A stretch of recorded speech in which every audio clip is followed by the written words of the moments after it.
the Healing Through Love podcast with Sharlene Lynch and Rose Davidson. Join Stephany Ann as she shares her journey of recognising and overcoming narcissistic abuse in episode 111. And so during the devaluation, the manipulation, the gaslighting. Now, gaslighting is a word that is thrown around a lot right now. But what is gaslighting? Gaslighting is when you manipulate another person into doubting their perceptions, experience, or understanding of events. It's a form of emotional abuse. In fact, it is a highly calculated form of abuse, of manipulation. It's coercive control. And why do they gaslight? They gaslight because it helps them avoid any responsibility. If they can flip the script and say, that didn't happen that way, you were crazy, you drank a lot last night. Don't you remember how much you were drinking? You were being a little crazy. You're the crazy one, not me. If they can flip it around, then they can avoid all responsibility and they put all of that on you. And that is why they do it. They intentionally lie and deceive to confuse you. Welcome to another episode of Healing Through Love. Each week, we share ideas, experiences, and resources to increase the awareness of domestic and family violence and to empower survivors to grow and thrive.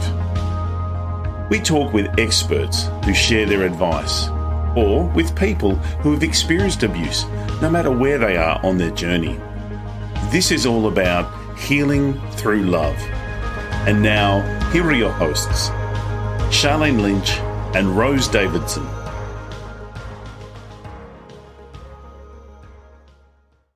Hello and welcome to the Healing Through Love podcast, a space where stories of strength and resilience and transformation unfold.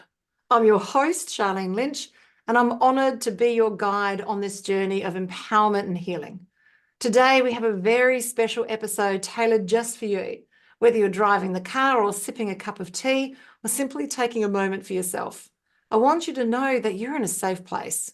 Healing Through Love is more than a podcast, it's a community, a beacon of hope, a reminder that you're not alone. In this episode, we have a guest who will share a story that resonates with the core of our mission. A story that illuminates the power of love, resilience, and unwavering strength that lies within each and every one of us. So settle in and take a deep breath and let the healing begin. Before we dive into today's inspiring narrative, a quick reminder that if you find value from our episodes, continue to sponsor us and support us by subscribing, sharing, and leaving your review.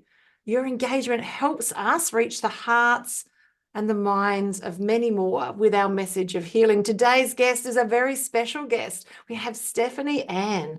Meet this amazing woman. She's an attorney and a recipient of the Governor's Award of Advocacy with survivors of domestic violence, an international best-selling author who triumphed over narcissistic abuse with 2 marriages. Hello and welcome to the screen. Hi, thank you so much for having me on your show today. Oh, thank you for being here. Look, it's a word that's bandied around all over the place. You know, they're a narcissist. Like I even heard it in the school ground the other day. So could you dive in and give us the definitive definition of the narcissist? Yeah, speaking of schools, so I remember studying about narcissists in Latin and Greek way back in middle school. So narcissist was a man that fell in love with his reflection, and he stayed by the reflecting pool and he never left, and he actually died there. And so a narcissist is someone who must meet certain traits and characteristics. A narcissist has this grandiose sense of self-importance, this deep sense of entitlement. They have this preoccupation with fantasies of unlimited wealth, power, success, and they can only be understood by one person, and that is you. You are the only one that can get them and understand them. But they will exploit anyone to get whatever it is that they need, to get their needs met. They have this excessive need for admiration and adoration. They want to be worshipped. They want you to put them on this pedestal and then do whatever bidding they want done. But they use you. You're only there for a source of supply. You hear that word tossed around, supply. What can you do for them? Can you excessively fawn over them, admire them, give them everything they want? And then when they're done with you, then they just discard you because they've used you up and they've moved on. So narcissists must meet these traits. And sometimes I say it's kind of like a cake. So when you're making a cake, you have all the essential ingredients that go into a cake, right? If you leave any of those essential ingredients out, you no longer have a cake. You have something else. It's the same with a narcissist. To be considered a narcissist, you must have these ingredients, these elements. You need to have the eggs. You need to have the flour. You need to have the sugar. You need to have the baking soda to have a cake. And so many people, I hear them say, well, I have some narcissistic traits. I must be a healthy narcissist. No, there is no such thing as a healthy narcissist. A narcissist has all of these traits. A narcissist is the cake. So if you don't have all of those essential ingredients that make up a cake, that make up a narcissist, you are not a narcissist. You are just a person that has, some character flaws, that has some character flaws. But again, a narcissist is someone who portrays themselves to be bigger than life, bigger than they are. They're charming. They are beautiful. They can work a room. They can work anyone. They can manipulate anyone to get what they want. And if you are a victim in their path and they choose you, it's very hard to tell that you're even with a narcissist in the beginning. It's so hard. Okay, so, I love this. I've got to know, how did you, as an intelligent woman, fall under the spell of not what one but two? What drew you back into the second time, knowing better, and still you went back? Like, how is that possible? Yeah, so with my first husband, in the beginning, again, he was charming. We call the beginning of a relationship with a narcissist the idealization phase. This is where it's great. It's wonderful. They're charming.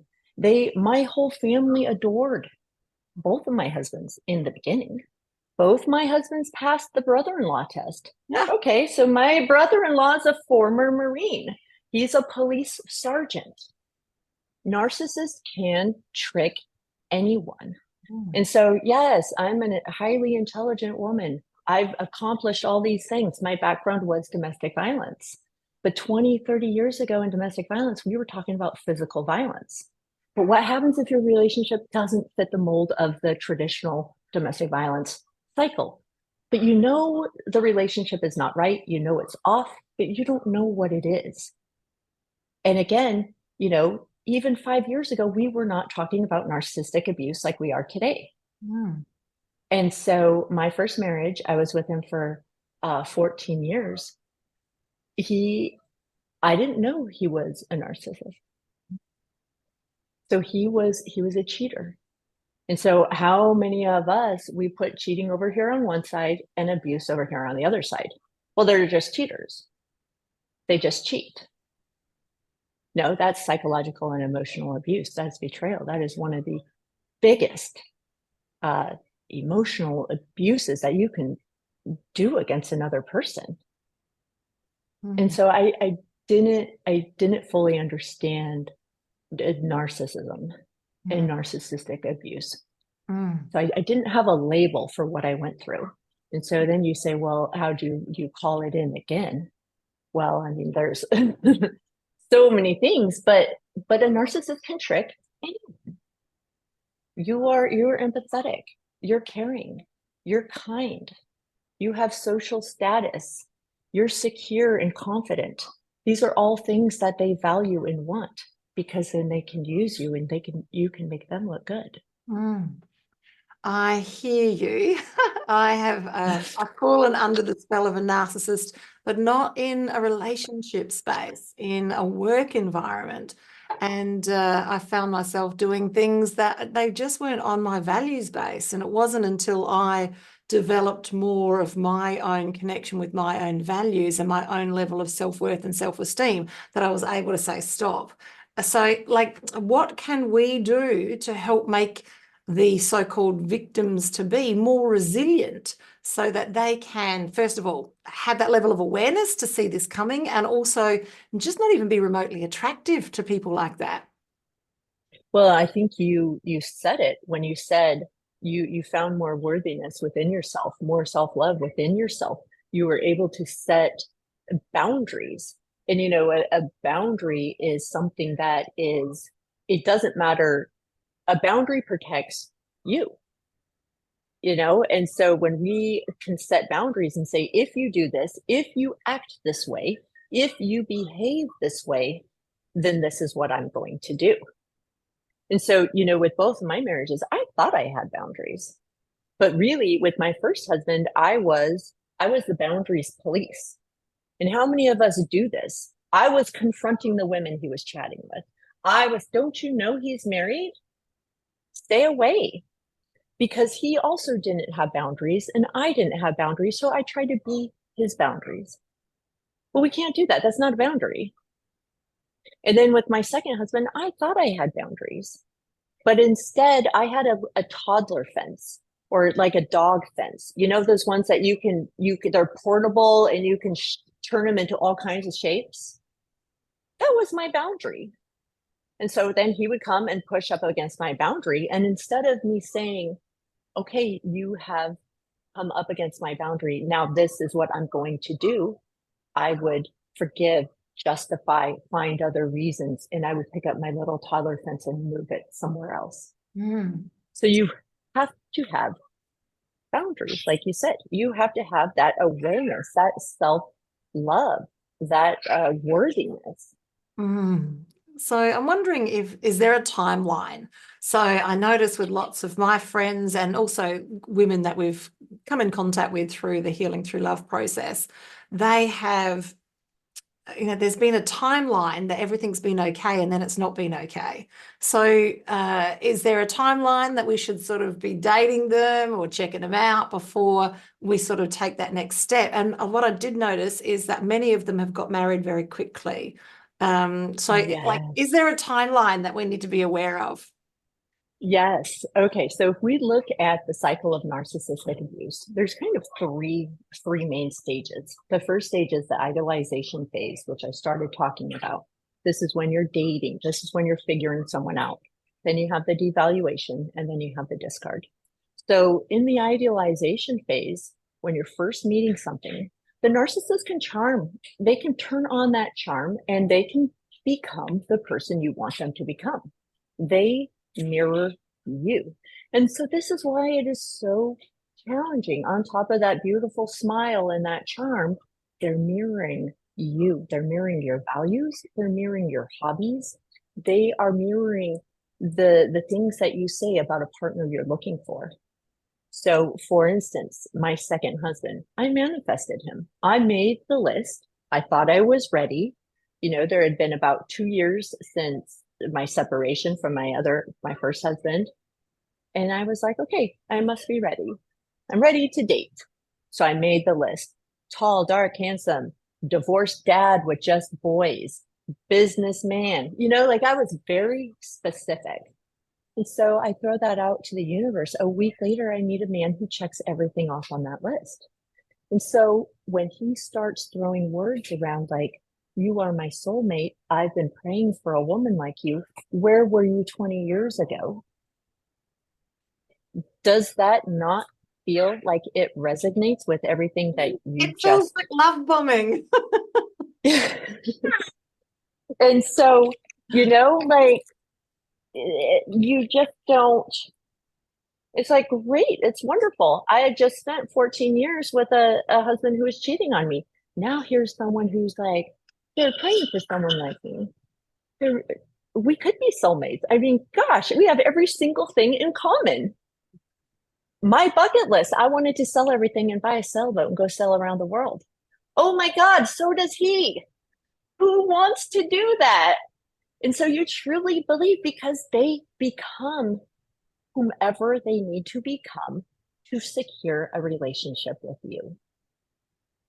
And so, yeah, it's hard to see the red flags in the beginning because it is so intense. It's so good that you can even like choose to ignore some of the red flags. Yeah, he drank. Well, I didn't know he was hiding vodka bottles and drinking a fifth of vodka every day. I didn't see that. But I chose to ignore some of the heavier drinking that I saw because, man, he wants to buy a sailboat and sail around the world. You know, and so they become all these things, and it becomes very intense very quickly. And you talk about deep things. They are the best listeners. I used to say that. Oh, both my ex-husbands, they are so good at listening. You can tell them any of your problems. I would tell my girlfriends, go sit with my husband. Talk to him. He's wise. And then he'll get your phone number and call you later tonight. But you know, like, so they mirror all of that. And so you don't know that you are slowly falling for something that is not there. You are slowly falling for an illusion because we also want that so badly.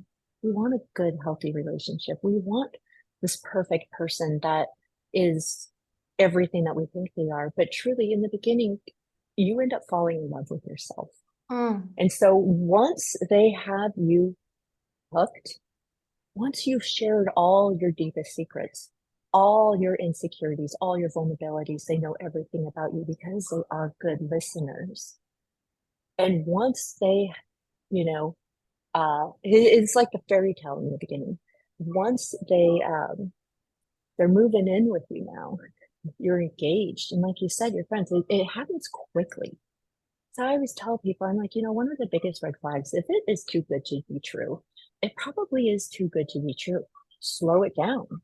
But then again, it's like, well, I'm older. I'm in my 40s. I know what I want. And what happens when I meet someone that fits everything? How do you know? And so that's why it's very challenging in the beginning to know. And so once they have you hooked, you're pregnant, you're engaged, you're moving in together, whatever that hook is, where they know that you won't leave the relationship, then they take the mask off. And this is where the devaluation comes. Now, all of a sudden, this perfect person, they start manipulating, they start gaslighting, they start becoming a different person. And this is where all the confusion sets in because you're like, wait a second, for the first year that we were together, you were this one person and now you're this other person. It's like how many of us have heard that, like Dr. Jekyll, Mr. Hyde personalities. Both my ex-husbands had them. This is why people walk on eggshells, because you don't know which personality is going to present itself that day. And again, going back to narcissism, narcissist is a disordered personality. And so during the devaluation, the manipulation, the gaslighting. Now, gaslighting is a word that is thrown around a lot right now. But what is gaslighting? Gaslighting is when you manipulate another person into doubting their perceptions, experience, or understanding of events. It's a form of emotional abuse. In fact, it is a highly calculated form of abuse, of manipulation. It's coercive control. And why do they gaslight? They gaslight because it helps them avoid any responsibility. If they can flip the script and say, that didn't happen that way, you were crazy, you drank a lot last night. Don't you remember how much you were drinking? You were being a little crazy. You're the crazy one, not me. If they can flip it around, then they can avoid all responsibility and they put all of that on you. And that is why they do it. They intentionally lie and deceive to confuse you, even when you have the evidence to the contrary. So for instance, I could say, hey, first husband, I know you've been chatting with all these women. No, I haven't. I'm like, you do. Here's the chat log. Oh, Stephany, you're so petty. We weren't even talking about sex. We weren't talking about anything. Why do you have to do this? Blah, blah, blah. You're so nosy. You're so insecure. Why are you even looking at my phone? Do you see how they flipped it? So now they're not in trouble, and now I feel bad. Oh yeah. Why was I looking at his phone? Why was I doing this? Oh, you don't trust me? It wasn't even a bad conversation. It's just of a person from work and we're talking about work stuff or whatever, whatever it is. So it doesn't matter. Even if you present them with the evidence, they will still flip it on you. And over time, gaslighting is so, so harmful because you start to doubt your reality. You start to believe that maybe you are the crazy one. Talk to hundreds of women. And again, this happens with men as well. But, my experience is with male narcissists. But so many women who think they're the narcissist. They think they're bipolar. They think they're crazy because they have just been in these relationships for a very long time and they have become destabilized. And so when you have all of this gaslighting, all of this manipulation, and they can't be horrible all the time because then no one would want to be with them, right? We would figure it out. So now throw in love bombing. So, they might gaslight you, they'll manipulate you, they will get you to live from a place of reaction because if you can emotionally react to everything they do, they have controlled you. So maybe they'll go pout for 3 days and the whole time they're gone or ignoring you or locked in the bedroom or on the couch, the whole time you are taking it personally. What did I do wrong? Why are they treating me this way? And so then you get all this anxiety, all this worry, all this doubt, all this fear. And they have controlled you and it is intentional. And so you are miserable for those 3 days. And then they come back and act as if nothing ever happened. Oh, I was thinking we should go out to dinner tonight. Let's get dressed up. Let's go. Where do you want to go? Anywhere you want to go. They send you flowers. They act as if nothing ever happened and they love bomb. But then when it's good, it's really good. But when it's bad, it's really bad. But we wait for the good because that's at least something. And so all of this intermittent reinforcement of negative and positive creates a trauma bond. And the trauma bond is an attachment, an unhealthy attachment. And so I explain a trauma bond, it's like a drug addiction. So like the first time you try this new drug, whatever it is, you get this influx of all these happy chemicals, this dopamine, serotonin, all the other ones. I'm not a doctor, but you get all these like chemicals and the feel good stuff.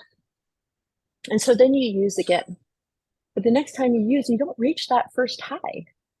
And so then you keep using. You come down, you use again. You come down, you use again, but you keep hoping for that first high. And similarly, in these trauma-filled relationships, we're reaching for that first person we fell in love with. The person that we fell in love with in the beginning, in the idealization phase, that's who we want. And so we try to become everything that we can think of. Well, what if I lost weight? Well, what if I did this? If I did my hair this way? If I adopted this other personality, then maybe I'd get that first person back that I fell in love with. But that first person you fell in love with was an illusion. They were never there in the first place. So do you see how challenging these relationships are? Absolutely. So like we've nailed the fact that if we are coming from a space of self-worth, self-esteem and valuing ourselves, we won't be attractive to them in the first place. And we'll see through their challenges because we'll have our boundaries and we'll have our guidelines and we're very values based.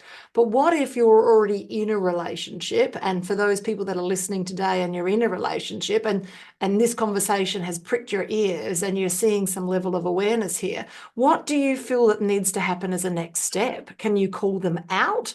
Is this time to get a therapy counseling, or is it just time to get out of the relationship? Yeah. So, your question is perfect because it brings me to the third phase of narcissistic abuse, and that is the discard. And it's exactly what it sounds like. What do we discard? We discard things that no longer serve a purpose in our life. We discard things that we have used up. We discard garbage. And so when a narcissist has run its course with you, when you are no longer useful, when you have just become an empty shell of any spark of life or who you were because you tried to change and become everything that you're not playing the game. It's a game. They will discard you and move on to the next person because they need that source of supply. So if you are not giving it to them, they will leave and go on to someone else. And so what I tell people is the other way out is with you finding worthiness and love within yourself. And then you take that bold, courageous step of leaving. It is very, very difficult to leave a relationship where you have a trauma bond that you've been trauma bonded to. And so this is why you hear people say, well, statistically speaking, it takes 6 to 8 times of a person leaving a trauma bonded relationship before they actually leave for good. Mm. And so what happens is you try to go and you come up against this, I call it the terror barrier, this wall.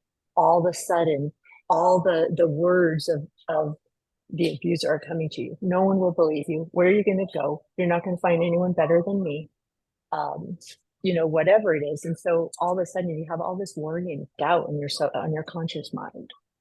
And a worry and doubt, when you become emotionally involved with it, that creates fear in the subconscious mind. So now there's all this fear.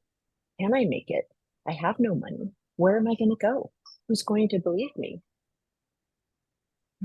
And then you start manifesting anxiety in the body. And so you leave and you come back. You leave and you come back.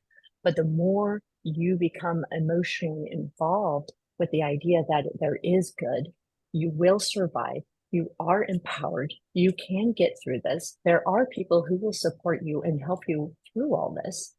Then you start getting emotionally involved with that. And you can crash through the terror barrier and you can actually leave for good. And so I love it. So that's true. And so you've written a book, is that right, Stephany? I've been involved in a compilation book. I wrote about post-traumatic growth, and that is what I'm doing now. Yeah. So when you've been through the traumas, you get what we call trauma wisdom. What do we do with that trauma wisdom? We're not meant to stay at home and not do anything with it. And this is why you see so many survivors who are out there involved in women's groups, involved at shelters or working with different advocacy groups, because we need to do something with all this wisdom that we have now. Absolutely. And love that. So that's my chapter is on that, like post-traumatic growth or something. It is true. Life happens for us, not to us. And when we can live above that line and know that we are victors, not victims, we change our language, our thought processes. We're no longer attractive to these people. And this is a beautiful segue, Stephany, to have a chat with our conversation with our audience here today, that if you have been touched by family or domestic violence and you want to make a difference, Healing Through Love is now a global concern. So not only do we run pamper days for survivors of family and domestic violence here in Adelaide, we're also teaching people globally how to run them in their own proximity. And just think day spa on steroids. We have a group of 25 practitioners come together to hold that frequency for the day for our survivors. So they get their hair done, their makeup done, think massage, Reiki, you name it, it's all there. It's all there for free. And it's Sisters for Sisters, helping them break those challenging bonds and move forward to another version of what's possible for their lives. So if this sounds remotely interesting, we have a masterclass happening on a monthly basis to show you a little bit more about what it would be like to hold one of these in your own backyard, so to speak. So reach out to Healing Through Love. We'd love to have a conversation. Stephany, this has been an amazing conversation. I cannot believe how long we've already been talking, and we could talk for so much longer.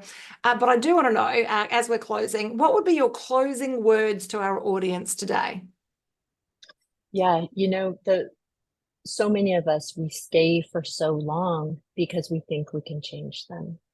We think that if we change all these things about ourselves, if I love them more, if I do this more, if I do that, then I will get that person I fell in love with, that person in the beginning. Know that that person was an illusion. You fell in love with yourself, which means you know how to love.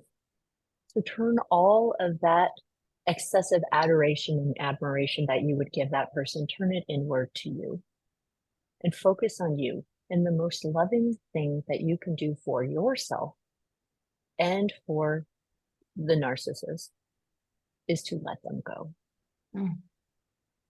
So powerful. I love it. Thank you so much, Stephany. This has been a beautiful conversation. That's a goodbye from me and a goodbye from Stephany.